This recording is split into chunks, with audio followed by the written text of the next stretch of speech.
Ir žodžiu, pirmą būdų mes pažiūrėjom, kaip sukurti su kaulais ir su animacija, jeigu jos reikia, dėžutė su storiais ir viso ko kitų. Bet mes nebūtinai privalom daryti tuo būdu, galima šiek tiek paprasčiau padaryti, ką mes iš to prarasim. Prarasim tai, kad negalėsim suanimuoti taip lengvai, negalėsim taip lengvai imti ir iš popieriuje jau nubraižytą pakuotės išklotinę perkelti tiesiai į modelį.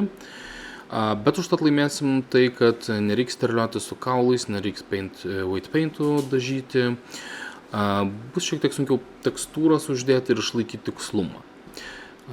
Bet tų kitų dalykų nereiks daryti. Tai žodžiu, tarkim, aš turiu šitą dėžę, šitas mūsų kubas ir aš žinau, kad jo dydis yra 1,1,1. 1 metras turbūt čia bus jo metrai. Ir tarkim, aš žinau, kad mano daroma pakuotė yra, nežinau, 20 cm ant, tarkim, 10 cm ant, nežinau, 10 cm dėžutė. Žodžiu, aš jau šitą galėčiau, šitas žinias turint, jau šitą dėžę galiu išnaudoti ir apsimesti, kad čia yra mūsų pakuotė.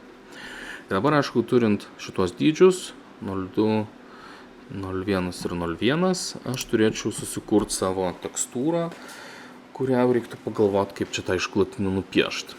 Tai aš šiuo atveju vėl dirbsit kažkokiai, nežinau, iliustratoriuose, photoshopuose ir ant popieriaus. Pasidarau aš, ką čia pasidarom, na gerai, tegu ne centimetrai, čia A4 panašu, kad bus. Tarkim, turiu šitą ir pabandysiu pasidaryti tekstūrą. Tai tarkim 20 cm sakėm. Tai netilps turbūt. Gal aš... reikia didesnį lapą pasidaryti. Aš tiesiog griebsiu A3, jeigu čia toks yra A3 yra. Taip, ir tarkime, 20 cm, pas mane pikseliais rodo, niekad cemais nedirbu čia, pikseliai, cemai, ir tarkim, 20, ir čia įrašau tiksliau dydį, width 20, ne pikselių, o cm, tikiuosi leis, 20 ant, berods tam buvo 10, ne pikselių, o centimetrų. Ir, žodžiu, turiu vieną dėžutės, nežinau, šoną. Taip, aš jį gal užpildysiu kokią tai spalvą. Color. Paternų gal. Filo matyt neturi, kad nerodo. Kaip čia reikia įjungti filą. Filas joks, filas kažkoks. Man labai bjaurios spalvos, kai tai būna šitą. Tai, tarkim, viena plokštuma dėžutės.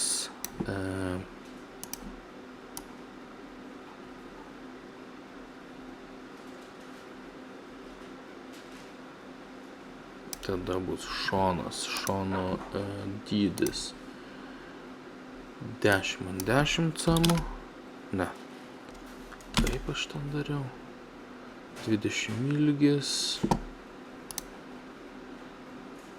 20 ilgis.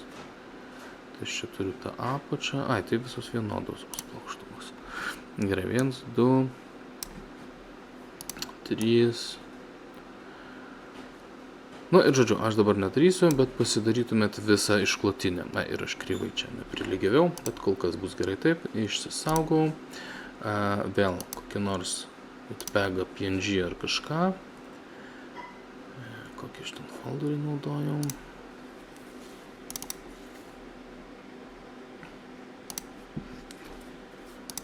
Žodžiu, pasibaigtumėt visą išklotinę piešti. Grįžtu čia. Vėl sukurti naują medžiagą. Matot, jau dėžė jau yra medžiaga, turėtume, jeigu norite, ištrinti medžiagą ir naują sukurti, arba galiau tiesiog naudoti esamą medžiagą, įdėti tekstūrą, image texture, atidaryti tekstūrą, paskutiniai naudoti folderiai ir šitą tekstūrą.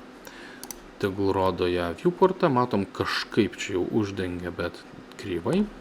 Einu į UV editingą ir pasiimu savo dėžutę, A raidė, visus pasižymiu.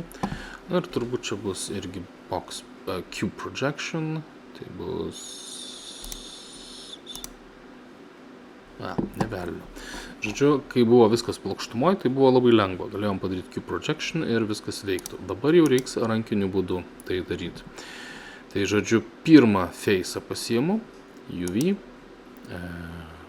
project from view, cube projection, ir turėčiau jį turėti iš viršaus.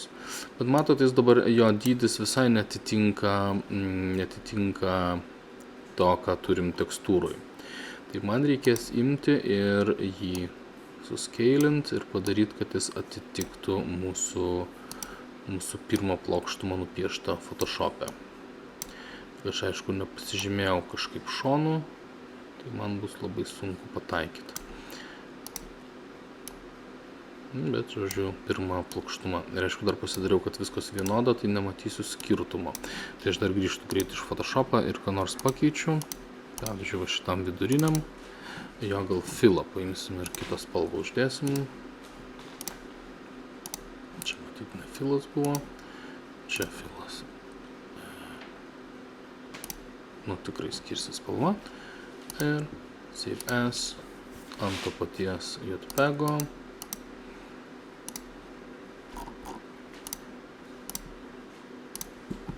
Grįžtam į Blenderį. Taip, turbūt teks grįžti layoutą ir dar kartą open šitą tekstūrai padaryti. Tikiuosi jinai atsinaujins. O, štai atsinaujino. Vėl grįžtu į UV editingą. Ir matau, kad šitas turbūt turi būti kiek riebesnis. Kažkas tokio. Tada imu šoninį. Šoninį irgi turbūt bus box projection. Įsitikrinau, ar tikrai. Jep. Ir pasižymiu. Scailinu.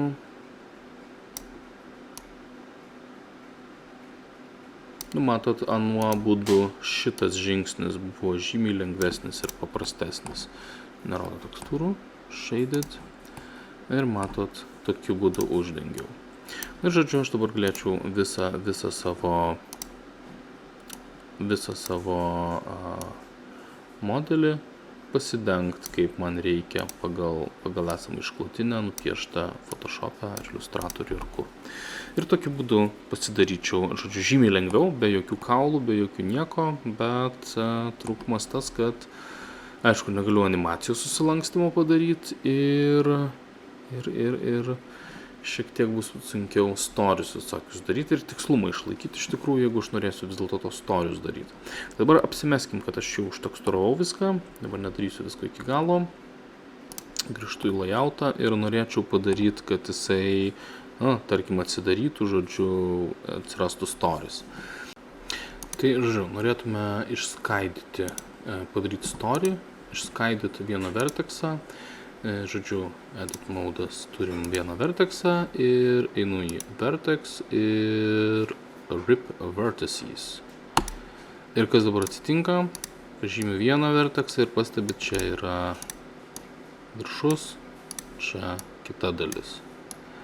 Tai dabar tik tai problemytė tokia, kad visas mano va šitas stumdymas jau gadina tikslius dydžius. Tai jis jau nebebus tikslus, bet truputėlį galim pastumdyti. Tai čia rip ir vėl, tarkim, mano pakuotė atsidaro. Vėl, jeigu aš norėsiu pilnai atidaryti, man labai lengva imti ir jos dydį sunaikinti. Tai žodžiu, tik tai tokiais vat labai nedideliais dydžiais.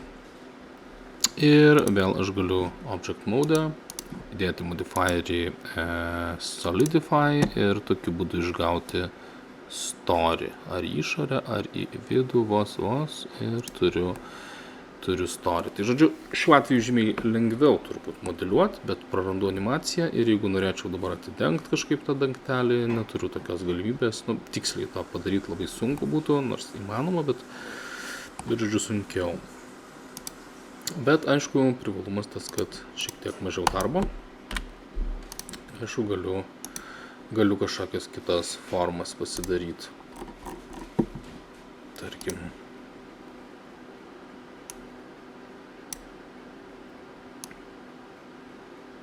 Tarkim kažkokia piramidė, ne? Ir paprastai, ypač jeigu iš šitų primityvų darysim, ta prasme mes proporcijas, aišku, galim visai kaitaliot, bet jie jau turės UV koordinates, tai bent jau dalis darbo jau yra padaryta. Pažymė viską, A raidė ir matom, kaip atrodo kokios UV koordinatės. Galim tiesiog nieko savo nedaryti, jeigu tinka tokios UV koordinatės, mestis į Photoshop ar Illustratorių ir ant šito suprojektuoti visą vaizdą ir gausim jį čia tada.